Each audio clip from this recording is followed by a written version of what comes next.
పేతురు తిక్కలోడు కాదు, మేధావి. మనం చాలా తేలిగ్గా మాట్లాడతాం ఆయన్ని. పెద్ద మేధావి ఆయన, జ్ఞానవంతుడు, మనోనేత్రాలు వెలిగించబడిన వాడు.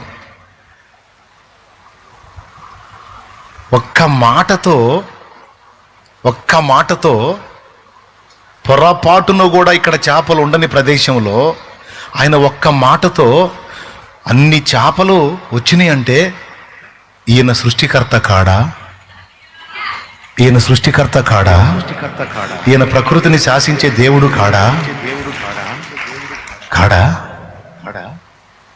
అలాంటి వాడు నా కళ్ళ ముందుంటే నేను ఆయన వదిలిపెట్టి చేపలేంది. నాకు ఆయన చాలు.